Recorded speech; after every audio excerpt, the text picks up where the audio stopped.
yoo xamante ni tey koppar googu mën nañ ko faa war a mën a dugal ngir soqali suñu réew je suis pour la reddition des comptes mais nag li nga xamante ni loolu laa d'accordul parfois mooy bashing médiatique parce que nit ku nekk nag da nga am sa dignité humaine ñu ngi ñu wax ne ci Covid bi am na ñoo xamante ne depuis ñi ngi dem di fay waa mais ñi nga xamante ni ndaak dañuy dem di fay sutura googu noonu ñu leen suturaalee ba ñuy dem di fay pourquoi pas ñu def ko ci ñeneen ñi mais dañuy gis ne nit buñ la convocation rek avant sax convocation il suffit que sa tour génn ci rek ñu bulee la ci média yi commencé di wax diw woolu nañ ko diw dafa sàcc nangam mu mel ni respecté yi te li nga xam ne ni voilà présomption d'innocence merci te tey nit ki tant que attewuñ ko yoon ne carrément moo jël wala moo luubal ba tey moom mi ngi am li nga xamante ni loolu la ñuy wax présomption d'innocence mais da ngay gis journal boo xamante ni day jël unam kii ko si nit jagleel ko benn nit gis nañ ñu bëri ñoo xamante ne dal na leen fi Tange Tandian dal na ko fi bi mu ko fi dalee dafa indi ay dossier am ñëw teg ay tonnes de dossiers expliquer lépp suñu papa Abdou Aziz bi nga xamante ni moo jiite également les communicateurs traditionnels également ay sa fa sa jëmoon nañ ko dugal ci kii yooyu ñu bëri woo ma téléphone parce que ñu ne dañoo gis ci benn site web ñu ne Aïssatou convoqué man leen peut-être beneen bi lañ convoqué mais bii mu ngi fii waaw gis nga donc du coup beaucoup de choses yoo xam ne nii gis nañ ko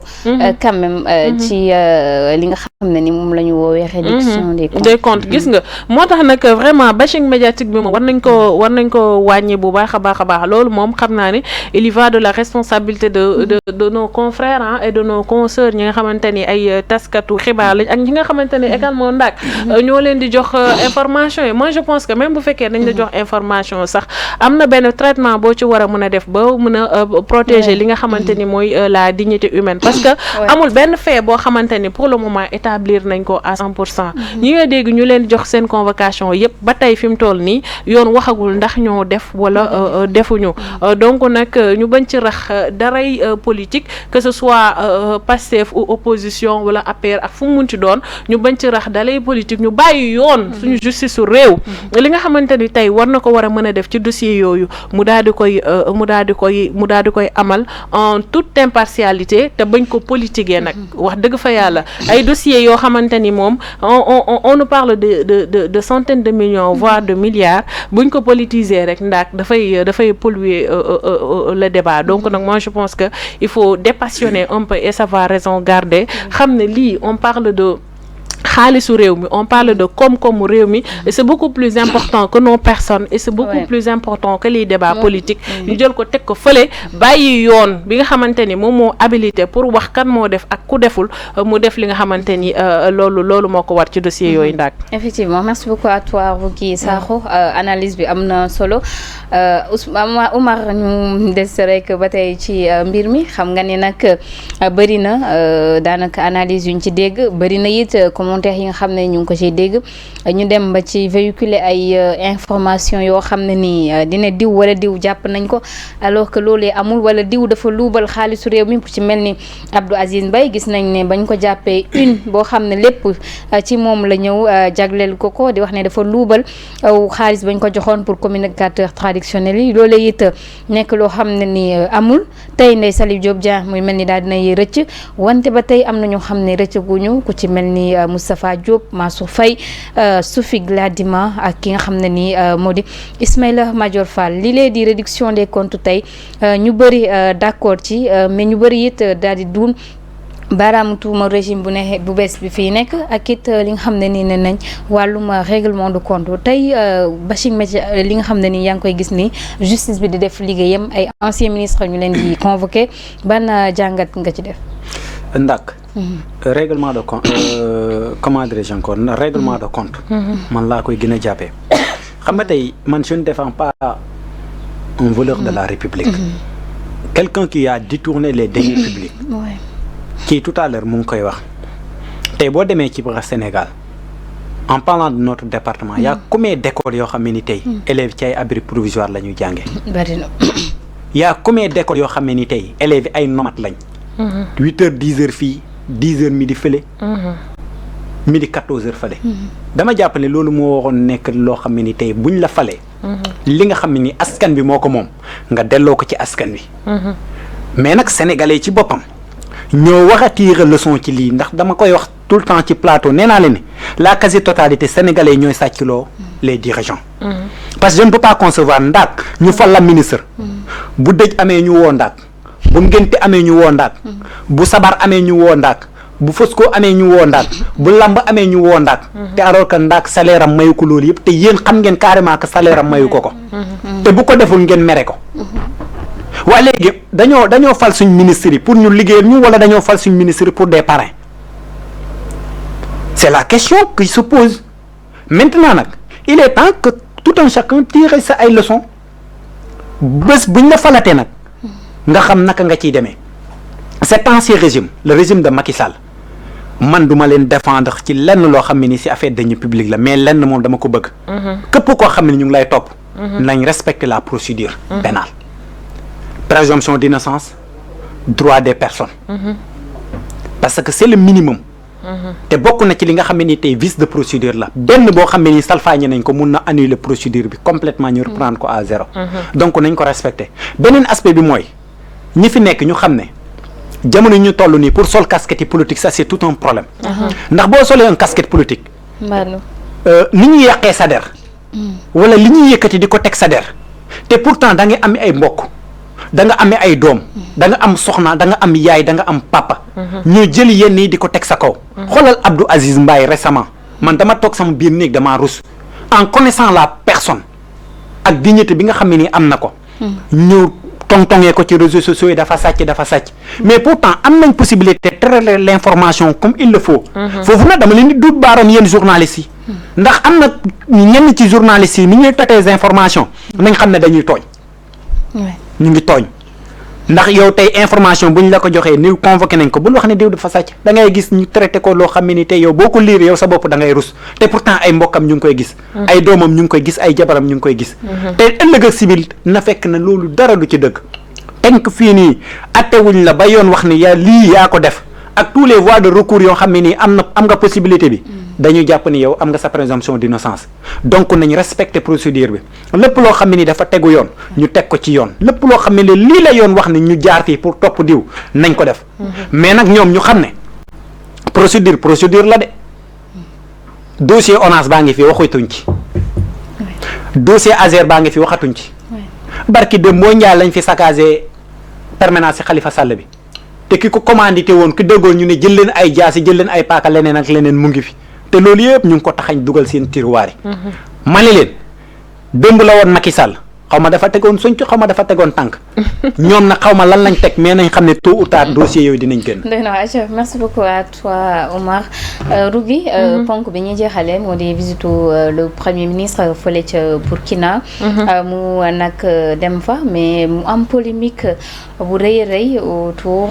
cette visite ndaxte ñu bëri ñu ngi naan Ousmane Sonko ak it na muy wootee wàllum démocratie ci réew mi. égalité dem di seeti ko xam ne ni coup d'état la ñëwee au pouvoir mbir mi mu mel ni contradiction dafa am ci les propos de Ousmane Sonko ak doxalin bi nga xam ne ma ngi koy daal di amal tey dem seeti ñooñee doonte nekkul lu ay mais doxalin bi nga xam ne ni ñoom jëlee nañ réew ma ndax madeet nañ nekk tamit royukaay. waa xam nga déjà ñun sax suñu diplomatie. suñu njiit réew moo ko war a doxal. moom moo yor prérogative bi. mooy li may wax rek outrepasser say prérogative dem ne da ngay xawma lijjanti coopération xawma lan ngay lijjanteeg Burkina déjà pour man le président burkinabé n'est pas un modèle pour l'Afrique hein. Parce que képp koo xamante ni yaa ngi accéder au pouvoir par les armes par un coup d'état man jàpp naa ne doo modèle ci Afrique ak réew moo mën a bokk nag te Burkina depuis très longtemps muy am ay coup d'état ak foo mën a bokk que ce soit au Mali que ce soit au Burkina que ce soit au Tchad foo mënti bokk ci Afrique tund Afrique bii bu fekkee ne yow da ngay appliquer man wala sa réew dafa am instabilité sa réew ba tey militaires yi il est que ñuy sàmm kaaraange askan wi li leen soxal mooy dugg palais def amal seen jouissance mën a am jouissance loolu moo leen intéressé jàpp naa ne yow doo modèle de démocratie pour l'Afrique. Maintenant, comment le Sénégal, qui a été réputé pendant longtemps comme étant la vitrine de la démocratie en Afrique, ñu am un premier ministre boo xamante ne dafay dem Burkina naan dafay xawma lan dafay coopération dafay jàppale réew moomu sur le plan militaire pour lutter contre le terrorisme. L'acte est noble en tant que tel bu ko neexee mu ne daf leen di jàppale ci aide militaire pour lutter contre le terrorisme mais xeexu jàmbur yoo xamoo nit ki fan la toll ci xeexam yoo xamoo à quel niveau le jihadiste yi nekkee foofu ci Burkina nga ñëw nga ne yow nga engagé l'État du Sénégal en tant que premier ministre nga ne di nga leen apporter assistance militaire nécessaire déjà yow yaa ngi engagé armée sénégalaise bi déjà yow yaa ngi leen di engagé ci terrain inconnu barki Demba Ndiaye dégg nga fan yëpp ñu wax en Casamance benn militaire boo xamante ni dafa réer ci ay théâtre opération yow sa buntu kër a ngi tilim bale woo ko ngay dem di bale buntu këru jàmbur xam nga paradoxe mun ta weesu loolu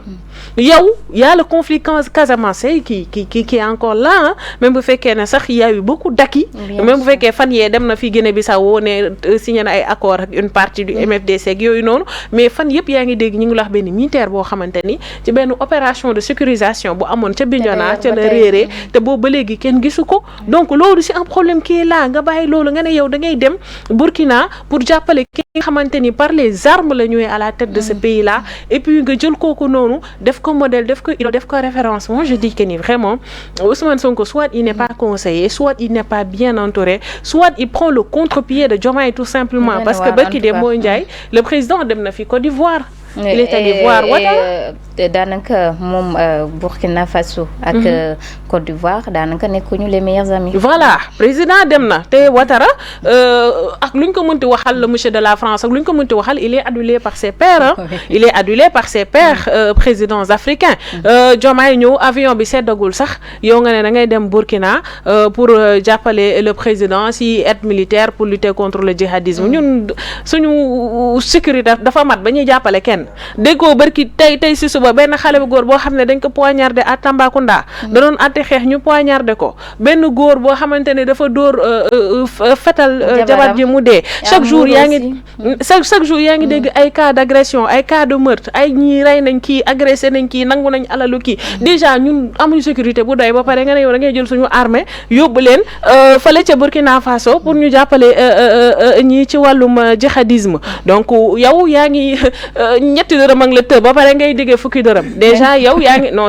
ngi diggee loo xamante ni munoo te loolu incidence diplomatique yi nga xamante ni au delà de ça incidence diplomatique yi nga xamante ni mën na ko jural Sénégal aussi kenn xamul parce que diplomatie dafa nekk loo xamante ni dafa sensible dafa doy waar torop ba dafa nekk loo xamante ni genre comme ay xal la donc nag waruloo ko fowee il faut vraiment faire très attention avec ces trucs de putschistes là avec ces trucs de on nous parle de oui xawma lan Thomas Sankara dem na ci mausoleum xawma lan ak lan moi j'ai dit ce matin à Abdou Aziz muy wax naan ay xawma lan waaw gis nañ ni ñii dañoo accéder xawma lan ak lan fa ma ne ko man pour man bépp président bu nekk Afrique jàpp naa ne doo référence doo modèle y compris Kagame. Moi je disais auparavant étant plus petite je pensais que c'était l'un des meilleurs présidents d'Afrique mais je vois que je me suis trompée lourdement avec le temps j'ai compris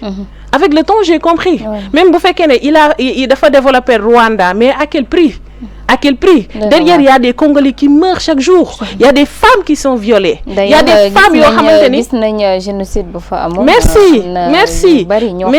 c'est ça donc yow yaa ngi développer sa réew mais si dereetu beneen askan donc il faut faire très très très attention man je pense que ni vraiment am na genre nit yoo xamante ni dem di leen côtoyer sax nag risque la ci sa askan nañu dimbali ngir yàlla parce que Sénégal c'est le seul pays en Afrique de l'Ouest où on n'a pas encore connu de coup d'état te ñaanuñu suñu borom loolu dund ko donc nag na génn ci problème mu jàmbur te mu lijjanti sénégalais yi nga xam ne lekk ñu naanuñu xiif nañ tabaski bi amuñu xar bu lu ñu jëndee xar amuñu liggéey ñun ñu xoxatal ñun waa presse bi ñu ngi ñuy xoxatal na lijjanti jafe-jafe askan wi te vraiment génn ci yenn jeux dangereux yi nga xamante ne mi ngi koy def. Merci beaucoup à toi Rougui Sakho am na solo li nga wax yëpp lenn moo